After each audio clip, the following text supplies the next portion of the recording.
Working with our lightbox today, a couple things to point out in the CSS before we dig into the JavaScript. It is taking advantage of using Flex to help lay some things out on the page. The concept is we'll have our slideshow. We're going to throw an overlay. It'll be a transparent background, so it will be a black box covering the screen at 60% opacity, and it will be fixed on the screen so that it covers the viewport. Now, big is going to be the image that we throw up on screen. We'll see that it is using the translate method, the transform translate, as a way to center the object on screen. So this particular project does use a couple of different ways of positioning our elements. So using transform translate as a way to center objects, in addition to positioning things with fixed, or using flex as a way to position it. We'll also see that some other items are using flex to align the content within them. So a couple of different methods are being used to position the elements on screen. You can pick and choose what works for you based on how I've written this one. This works fine for me, so that's what I'm going to go ahead and use. Now moving into the JavaScript. The JavaScript is linking to a local copy of jQuery. It's no longer grabbing it off an online source. I have a commented out version which is grabbing jQuery from the jQuery.com website. So both ways are valid of doing it. You can do whatever works well for you.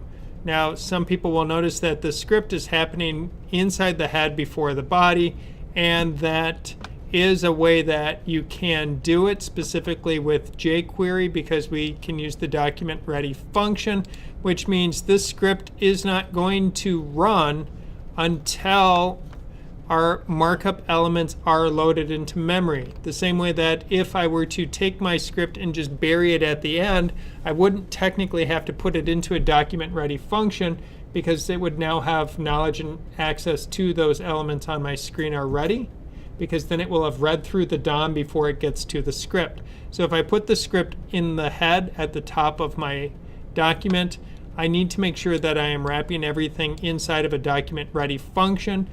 This is one really nice feature in jQuery, that it can use the ready function, which is a little bit different than the vanilla JavaScript way of detecting whether your elements are ready and loaded for access. Thing is to look at the JavaScript. So I have the document ready function. I have it written with the arrow function instead of using the word function in it, just for kicks, because we can now do that. In this instance, it really makes no difference whatsoever using an arrow function versus using it with the function keyword function. Use what works well for you. Now, what's happening is I'm grabbing the slideshow element, and then I'm going to add to it a div. That div will have the class of overlay on it. So that div is going to then be the big giant black box that covers my whole screen. That's 60% opaque. Then I'm going to take that overlay element that I just added, and I'm going to attach some controls to it. The controls will contain my left button, my right button, and the caption that I attach onto each picture. Then I take controls, and I'm going to attach my left button, which is going to be my arrow left PNG image. And it has an ID of LB for left button, and it has a class of control button. Do the same thing to make a right button, which has an ID of RB, using the arrow right image. And finally, on controls, I will append in one final div. This div is called cap. This will be the caption, the text that I put onto my images. Now I'm going to get all the information that I need for loading the large image, as well as that caption, directly from each line in my markup. So I don't have to hard code that into my JavaScript or jQuery. Instead, I will then grab this element and grab this data of what is this URL and what is this text that I want to show up on screen. So I'm going to use the fact that I can access those as a way to make these images show up on my screen. You will notice is finally I did tell this overlay object that I created and added all these wonderful elements to hide itself so it no longer shows up on screen.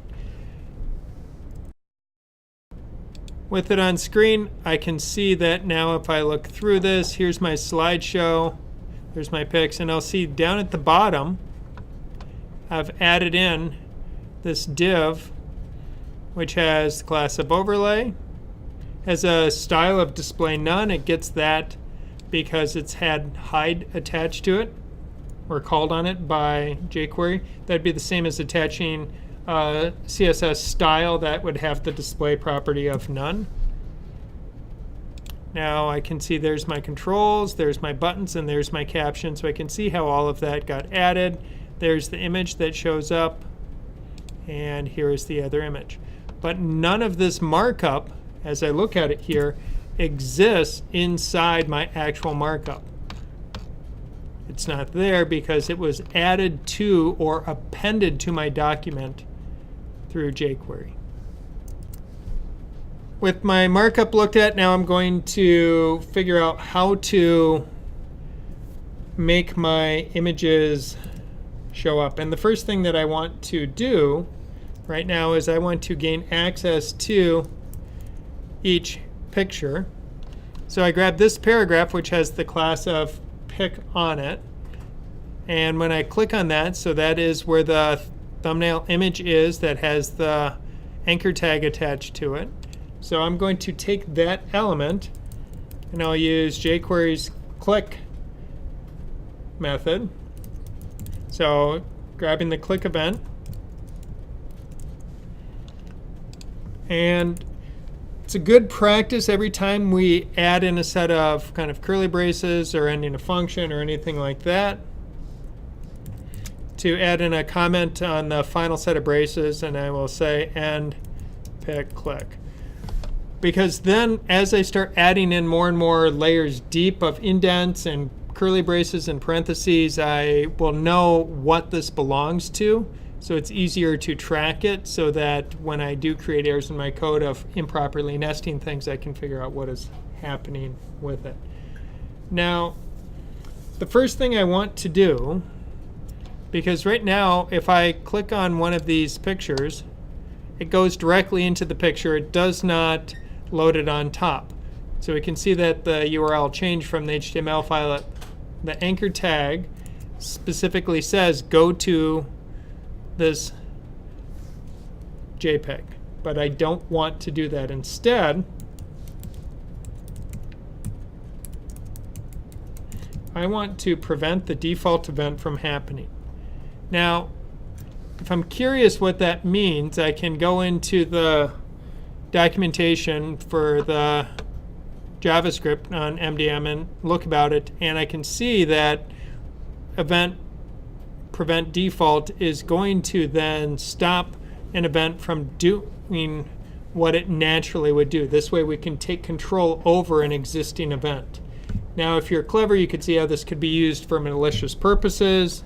We don't want to encourage that, but it is important to understand that we can do that. So now if I have this saved, go back into my document, and now when I click on the pictures, I will see that nothing is happening, so it's not going to that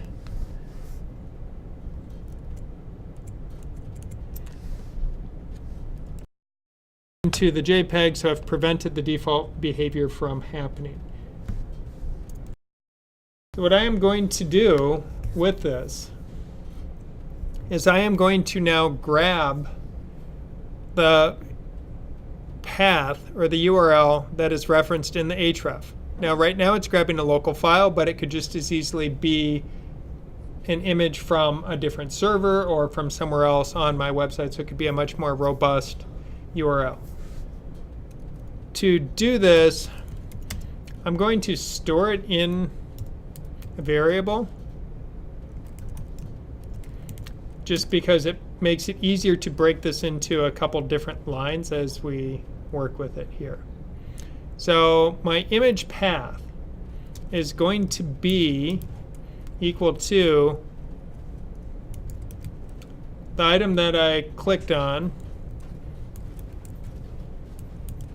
and I'm going to look through its children for an anchor tag, and then I'm going to grab the attribute href.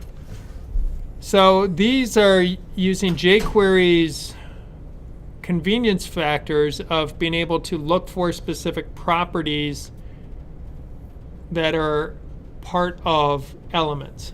So I can, for the item I clicked on, I'm going to say, hey, is there an A tag? And when you find that A tag, can you tell me what the href is?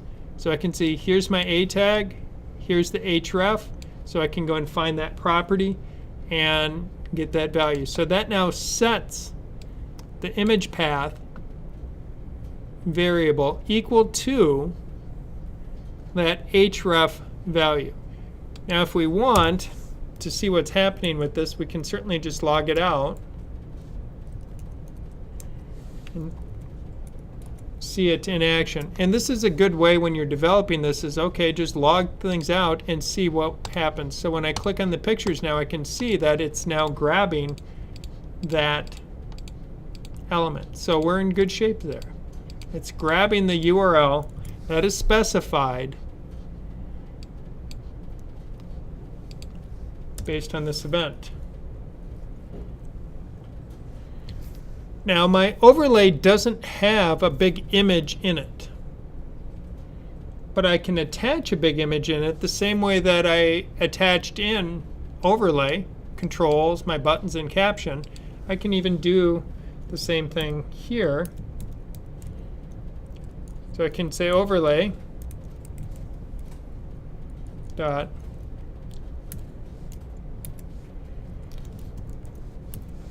and that's a lot of punctuation that my fingers disagreed with there for a moment.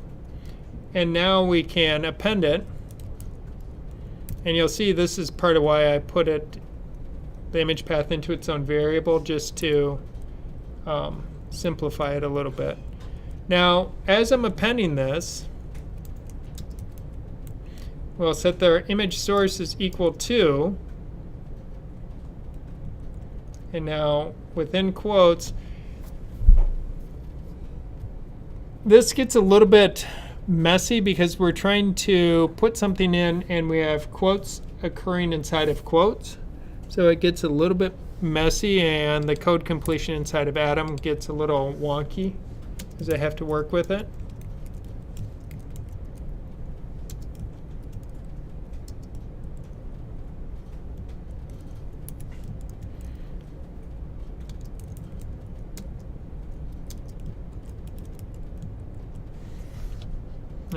So now I have added in almost everything I need to close out. So I have my opening caret, closing caret, classes big occurring right here. Inside of my quotes, I have double quotes. Inside of that, I have single quotes. Then I have now appended in image path. So if we actually look at it, as I have this element right here as one entity, plus image path, plus, and then single quote out to here. This now closes out the closing quotes. Now, it looks really messy, but this is the same way where we've been able to take text, add a variable in the middle of it, and then add more text after it, like what we've done on prior projects. It just looks really ugly. As ugly as it is, this appends it in. Just notice how we have between single tick or single quote to single quote, plus image path plus, and then single quote to single quote. Now, what I can do, I'm going to log this out.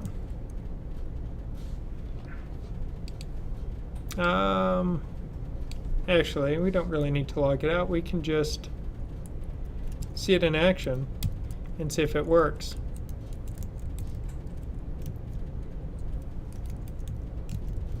So we'll just tell it to fade in. Let's see what happens. And now it works. Doesn't go away. Can't get rid of it. because we haven't figured out or put any method in for making things go away yet. So now that the picture shows up, it's time to make the picture go away. So making the picture go away, what we can do is I can call it overlay.click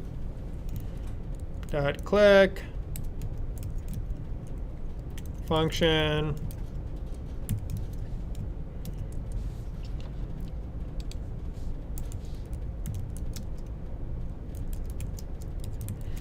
so it's ending my click on overlay. Now with this we can simply tell overlay to fade out slow. So if we run it now, you can see it goes away.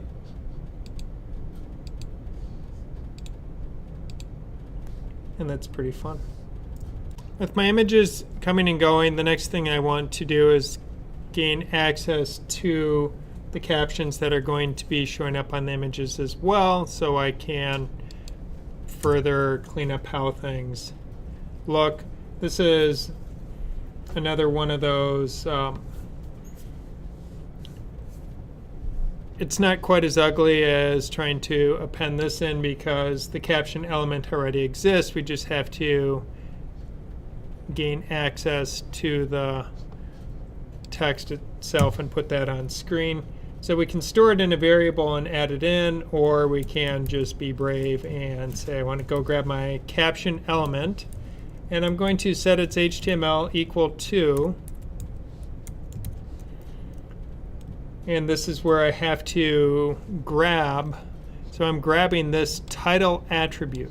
So what we're doing is going to look very much like what we did with grabbing the href, but this time we're going to grab the title. So in the interest of expediency, I'll just copy and paste, changing href to title. So I'm going to set the HTML for the caption, and with that I'm going to go grab the anchor tag that's a child of the element that was clicked on, look for the attribute of title, and go grab that information, and that will then dump it into my caption.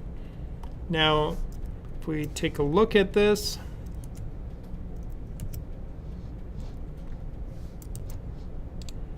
when I click on the picture, we'll see that it's grabbing information from each one of the images. So it's grabbing each title as it shows up and putting that text on screen. So that's a good first start. It gets it there. It doesn't look pretty yet, but at least now we have that text showing up on screen. The next thing that we want to do is to try to figure out how to position the text as well as the controls so they're not smack dab in the middle of the picture. And to do that, that introduces a new concept that we're going to have to work with here. And this new concept, so before I fade my image in, now that I have added in that big element, I know what the picture is. What I want to do is to go grab that big element, which is going to be the picture that shows up, and we are going to work with the load event. Now there's a reason that we have to do this, and when the image loads we want to call a function. And the function is going to then, with this, it will use the size data from the image to position the controls. We have to attach it in the load method here, because otherwise if we try to grab information, how wide or how tall is that image? Because I want on my image, when I click on it, I want this text to go down at the bottom and cover the whole bottom. And I want my controls, one to be on the left, one to be on the right. But to know where that position is and how to position them on screen, I need to know how big this image is. But I don't know how big that image is until that image has been loaded into memory. So to load that image into memory, I use the onload method. And then once that image is loaded, so its data is now available, then we can use that size data to reposition the controls on screen so that our arrows move to the side, our caption moves to the bottom. Otherwise, if I try and access what is the height and width of the big image that showed up on screen, it's going to tell me 0. I'll be like, I don't know what it is, because the jQuery is going to run before it has finished loading that file into memory. Now that it has been loaded with this, we can now set the width of the caption.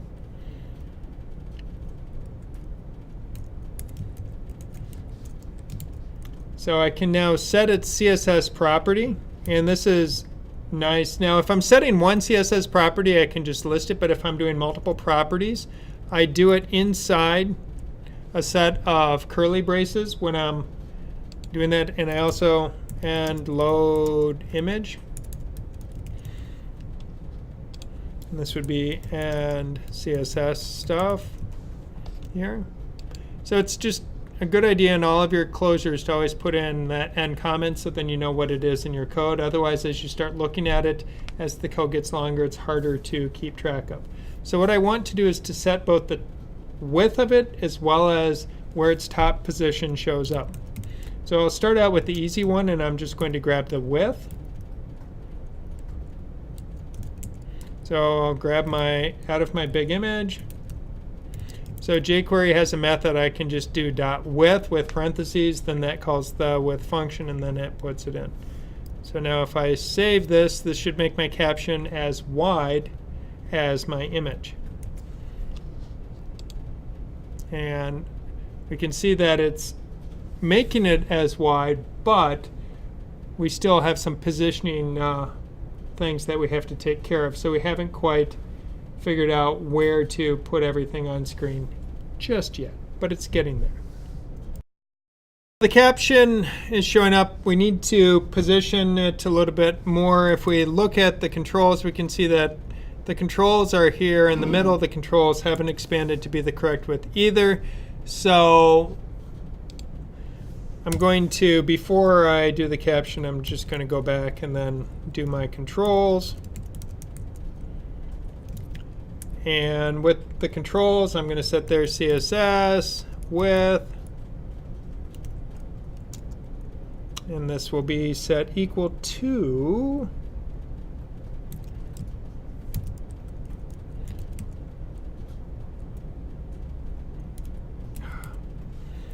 and it was not supposed to still be inside there, so there. So width gets its single quotes, comma, then we'll grab then the width value of the big element. So now controls will be set equal to that.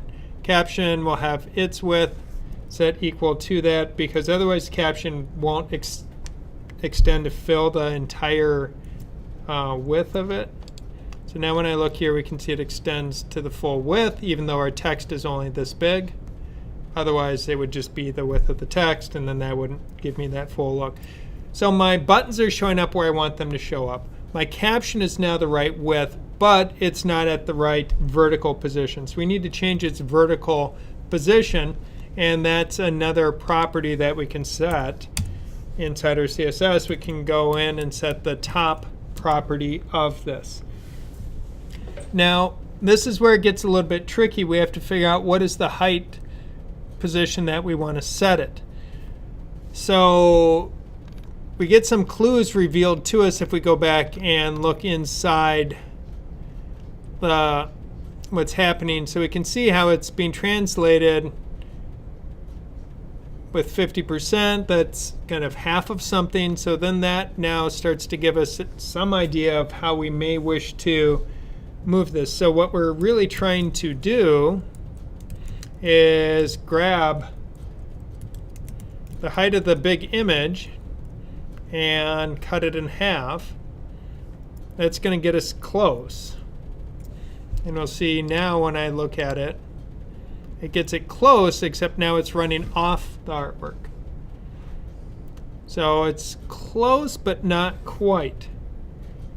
And the amount that it's off happens to be half of the height of the caption and half of the height of the button. That's how far it's been shifted down. And that's because I used the translate negative 50% or negative half. So it's because of that that we're moving up half of the image plus half of the height of the control button. Oh, and all of the height of the caption. Sorry, my bad. But half of the height of the control button, and then we'll see then we're getting really, really close to fitting on there. So now we'll go grab the captions height. We just add one thing at a time. Now, one way that you could try and figure out mathematically what's going on is you could log out what is the height of the image, where is the top of the caption appearing, and then start figuring out what's going wrong with your math and adjust it. So then you adjust it by half of the height of the big image, and then you could ask, where is it versus where you want it to be, and you start figuring out what numbers will adjust it, and then you start typing in random numbers until you're like, oh, that's close, and then figure out what generates that random number. And that's certainly one way of going about it. Now, if I click on the picture, you can see, oh, sorry, it's not a plus here, it's a minus. So now I moved up the height of the caption, and if I look at this distance here, that looks to be just about the same height as half of one of my buttons, how far down it exists. If I look at a different image, same thing. So we can see we just need to adjust it just a little bit more.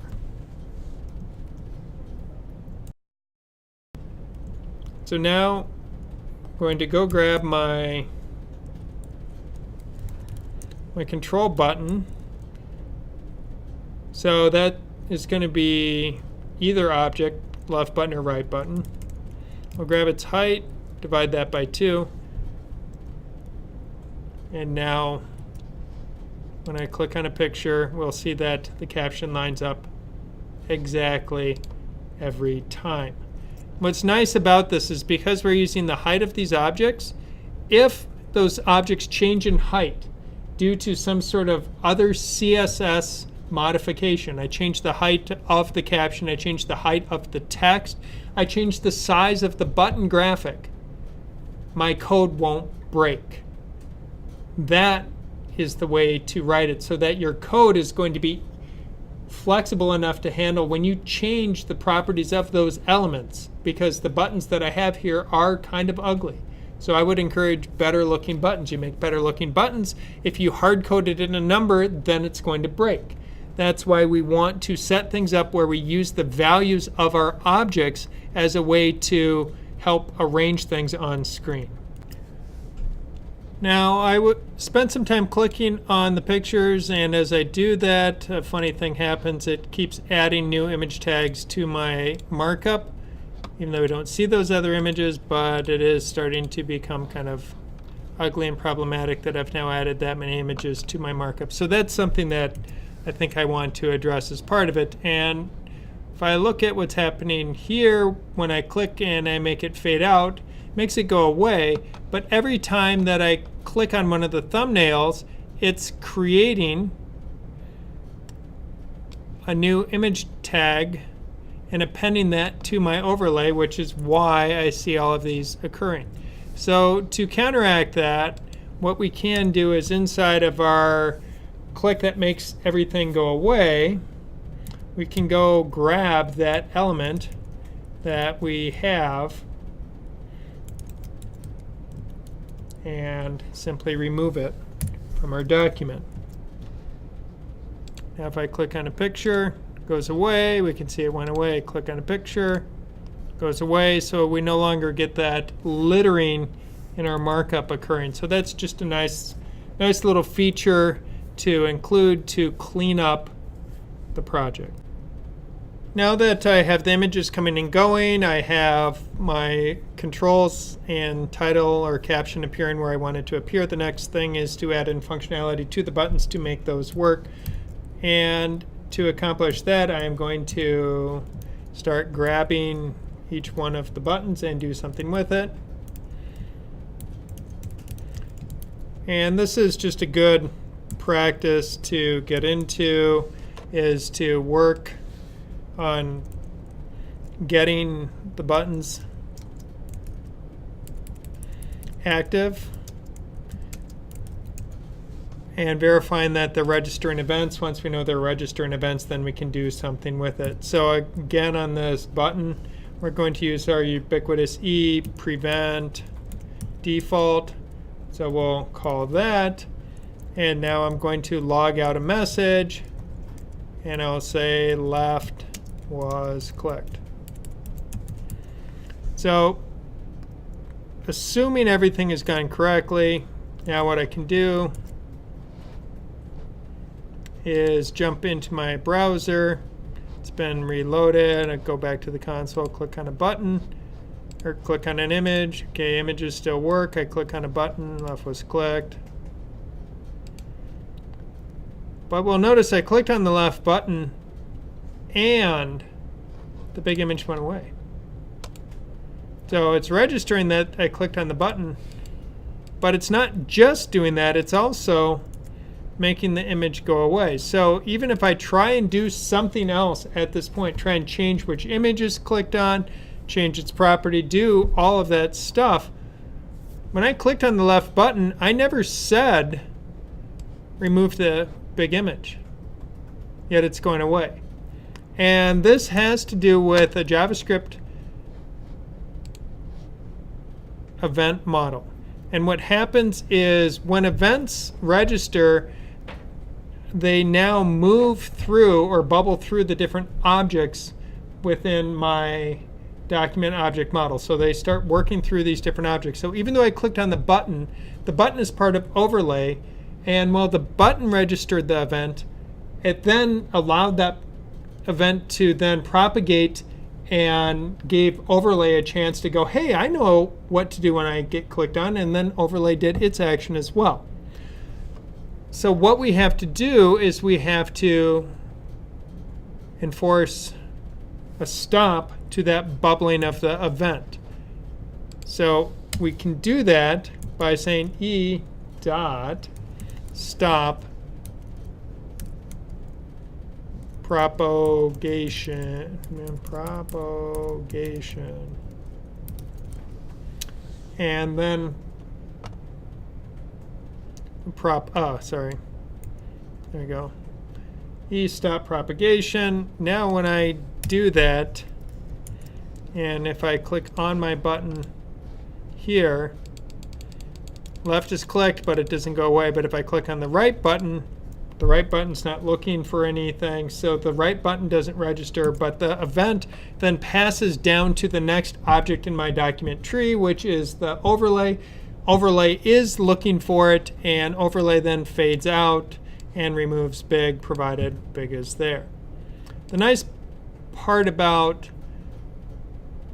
working with jQuery is when we have things up, these kinds of events are they have built-in error checking, so they typically, unlike vanilla JavaScript, where if you try and do something and if something isn't there, it freaks out. jQuery, if you try and do something, if it's not there, it generally will be like, well, I don't see it, so we just will pretend you didn't ask me to do that. jQuery is a little more friendly that way versus vanilla JavaScript, so that is something to keep in mind when you're working on your own projects. So now I was able to click on the left button, prevent it from bubbling the event to the overlay, so now just that button is doing something.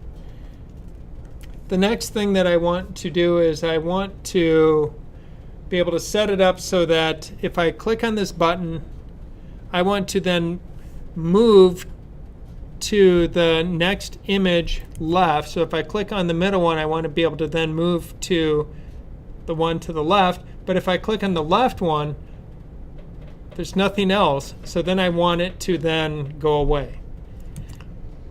So that's where we're going to have to figure out how we can do that.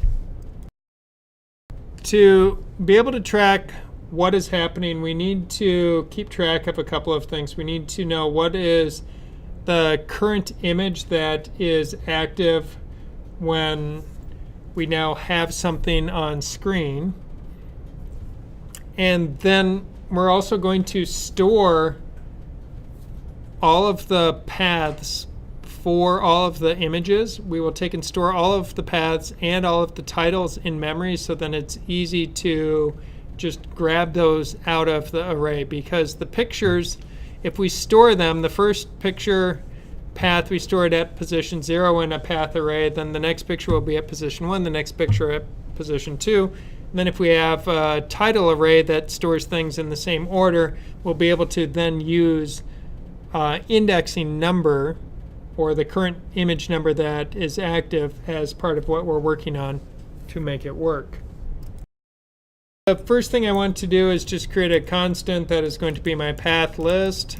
This is going to be an array, so arrays we designate using the square brackets. Then I will have another constant, which is going to be my title list, and this will also be an array. Then I can store things in it.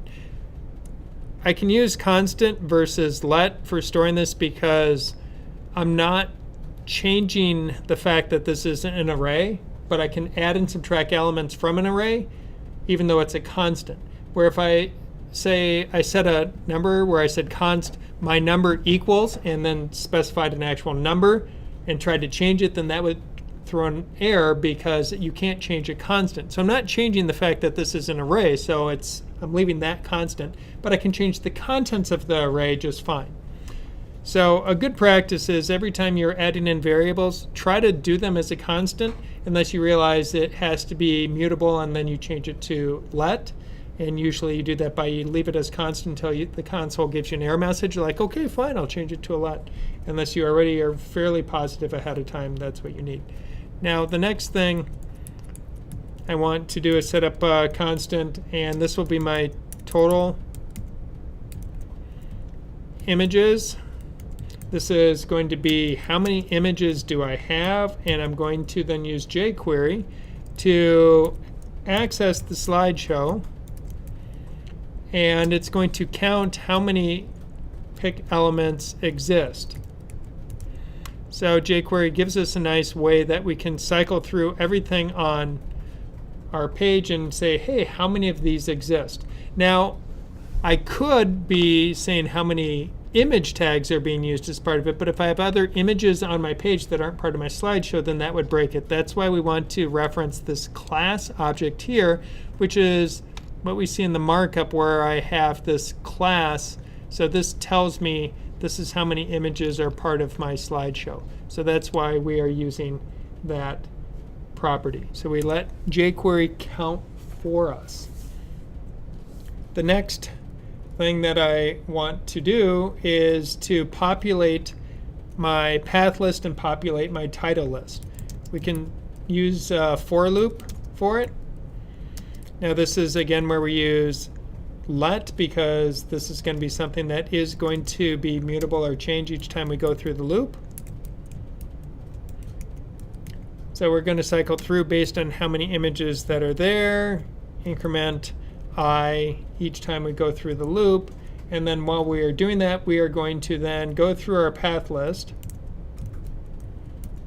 and we're going to set the element in our array equal to,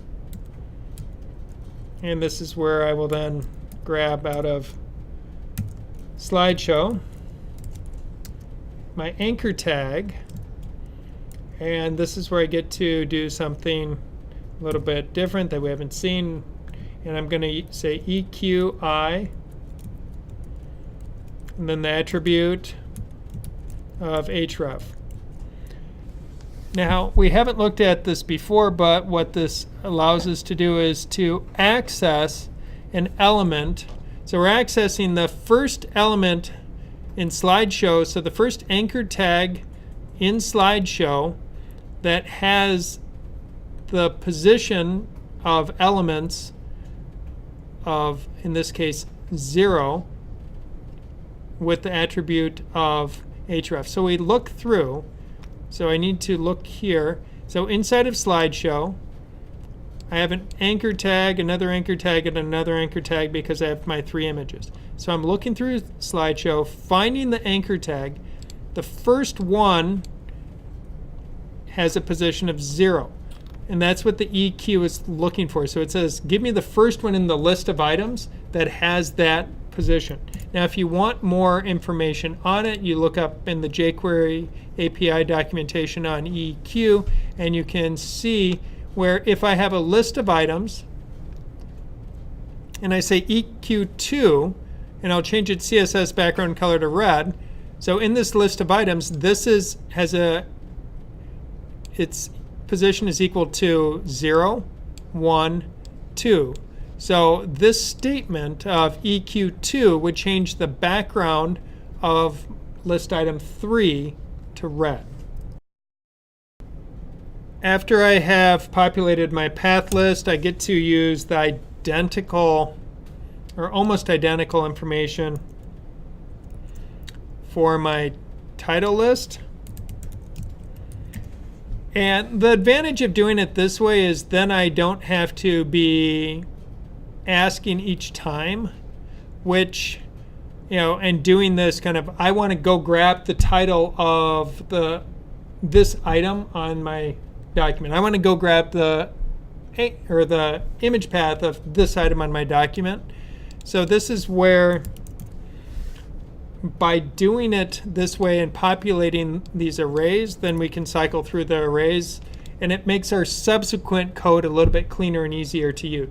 So technically, do I have to store this information? Not really, but I think it makes it a little bit easier to cycle through what we're doing. The final thing we're going to do is we're going to create a variable. This will be with let, because this is a mutable or changing number, and this will be our current image number. So we set this value when we click on either the left or the right button. And this is where it comes in handy for figuring out which item we are trying to access. And we can do that inside of our left button by saying current image number is going to be equal to my path list dot index of, and remember when we used index of, it returns a position number of something, or it returns -1 if that thing doesn't exist. Similar to what we used when we were doing the electric dreams. So we'll go grab the position of our big element, and then we can grab the source. So now we're matching things up. So we figure out what is the source of big, and we're going to find out where does that sit within our path list, and then that's going to set our current image number. So my current image number is the image that's on screen. But when I click the left button, at that point, I want to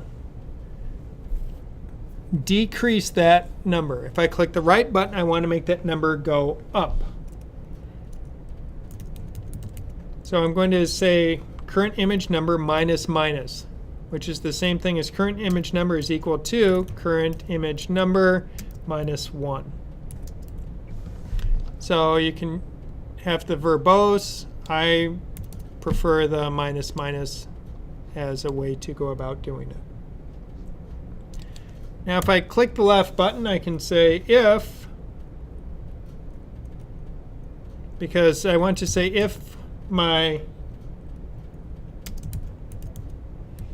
current image number,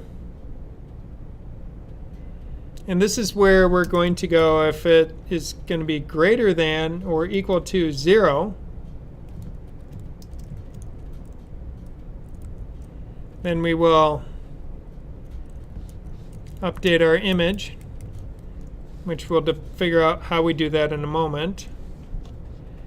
Otherwise, we need to make the overlay and the image go away, because when I get to the end of the line, I don't want to see it anymore. So I really just need those lines of code. I can paste that in. Now looking at that, that's bad, because I have two identical lines of code occurring in two places in two functions. So if I have the same code appearing more than one time on my screen, I probably want to encapsulate that code into its own function. So with it mostly in place, it only works if I click on the leftmost image, and now if I click here, then it goes away. If I click on this image, nothing happens, because the only situation that I have taken into account is when my current image now is at a negative value, and if that's the case, then it removes it. Also notice how we have these lines and these lines repeating, so that's a bad process or plan to do that. So what I should do is just create a function.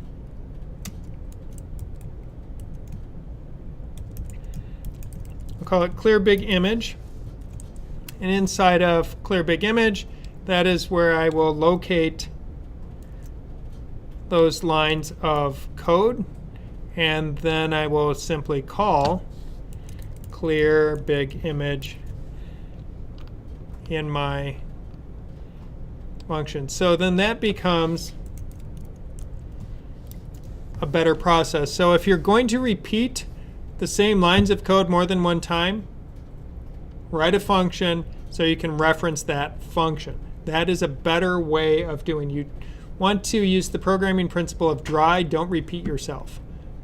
That makes your code better. Sometimes it's just easier when you're starting your project to have repeating code, and then we start to eliminate that as our project develops.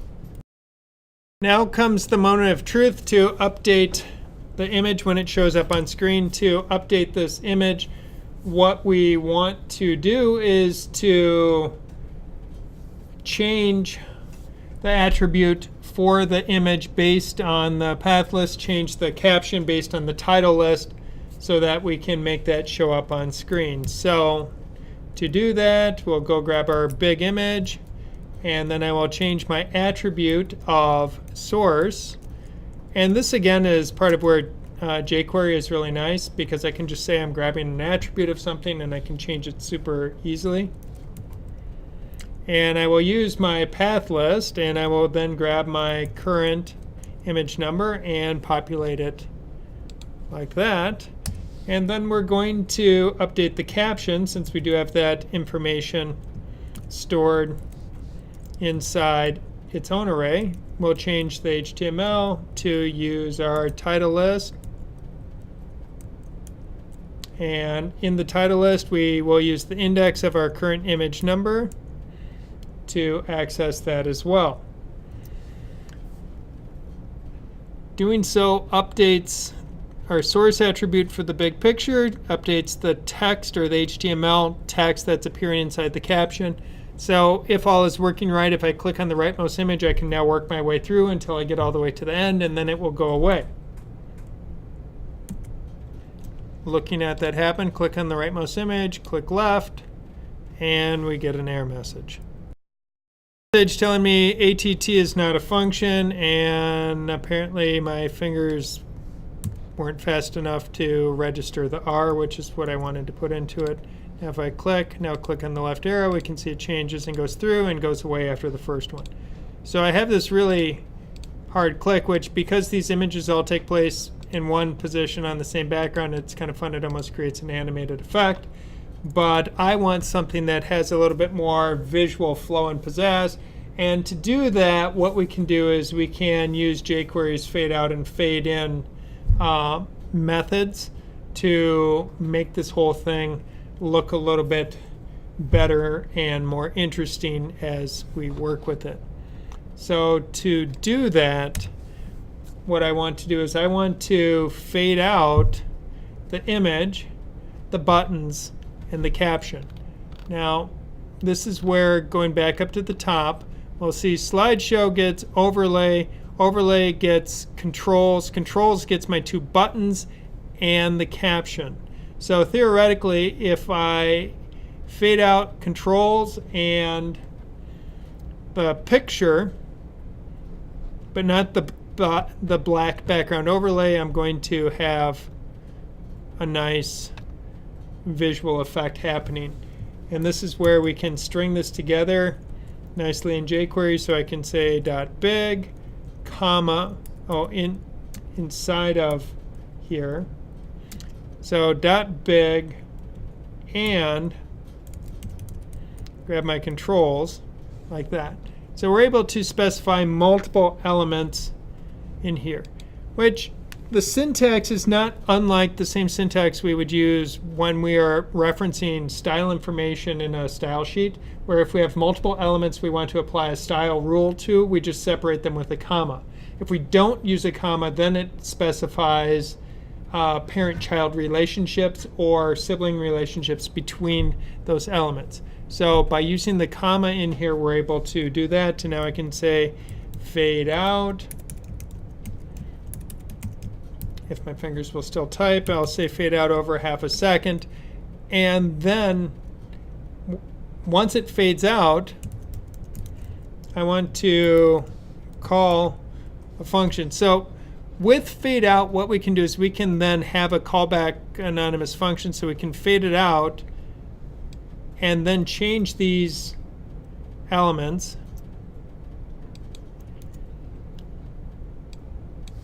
as part of it. So we fade it out, change the properties of the picture and the caption, and then after that, then what I can do, and we could string this together using dots. So jQuery does allow you to do a lot of stringing, but I, in this instance, I'm just going to do it like this, and then we can simply do a fade in over the same half-second duration. I just want to verify it is indeed controls. OK. So I'll grab my picture and controls, fade them out, change the source for the picture, change the text and the caption, and then fade them back in. So if I save this, 149 got unhappy again. And 149 needs a dot on the fade out. Now we'll go back here. That looks better. So now if I click, we can see the picture fades in between each transition until it goes away. So that's a nice visual. The overlay stays there, because if we just faded the overlay, the whole thing would flash white and then it would come back, and I find that to be less visually appealing. With the left button functioning, now it's time to add in the right button. We can copy paste a lot of it because it's going to be very similar. There are some distinctions that we will need to take into account. So we still need to prevent the default, stop propagation on it. We can go grab whatever the current image number is. But now that the right button is going to, left button decreases, so that means the right button needs to go up in value every time I click on it. And now if my current image number is less than my total images, so total images is how many images that we grabbed,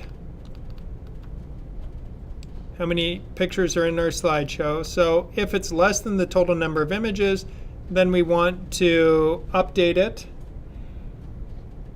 And but if the current image number is then equal to total number of images or more than the total number of images, which it could never do, but if it did, then it's going to clear out the big image. Now, one thing to notice here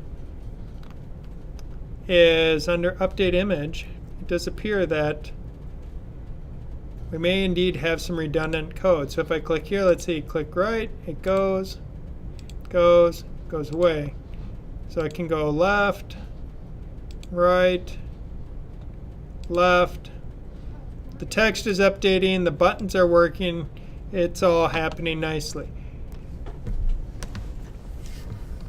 So I have my updating image code is redundant, it's repeating.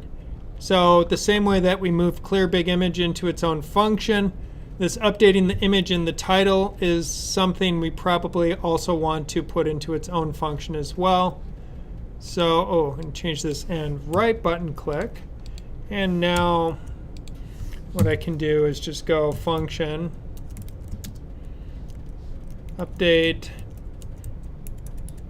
image and title. Don't be afraid to make your function names long, because it can make your code much more readable. If you make your function names really short, it down the road becomes hard to figure it out. If your function names are long, you string a bunch of words together with camel casing, it greatly increases the readability of your code. So now I can just go grab this whole updating image stuff, and I'll cut it out of there, paste it in. I just put the comment here, and update image and title.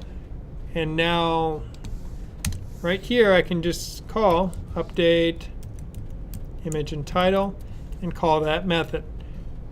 Now I can read this, and this suddenly becomes super readable. Instead of having lots of lines of code, I can just read if my current image number is less than total number of images, update the image and title, otherwise clear the big image. So this if statement, by putting that logic or those lines of code into separate functions, is now so much easier to read. And I'll repeat the same process for the left button to clean that up.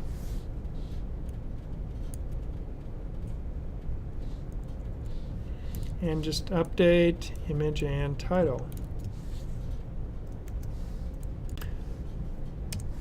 The next phase that we are going to wander into on this is going to handle the event of when the window resizes itself. We're going to call a function. That function is then going to, now we could put all of our resizing logic into this, but I'm going to just create a new method called resize image. And that is the item that we want to then tackle next. So function resize image is going to then handle so that when I have my image up, if the window changes size, it's able to scale that picture on the fly. How does that show it in the scaling the image, we need to work on a couple of different things as we go with it. Now, it is going to a couple of values that we're going to need access to as we work with this. And one of those is we're going to need our height of our container or viewport that we're working with. So I'm going to reference that as my C height. And we'll set that equal to my window dot height. I had it right the first time. So we use the jQuery method to say, hey, give me the height of that object. Now we're going to also need the width of this. So we'll grab the Windows width. We're going to need the height of the current image. Now, this is going to be our big image that is currently on screen. Grab its height. And then we'll grab our image width.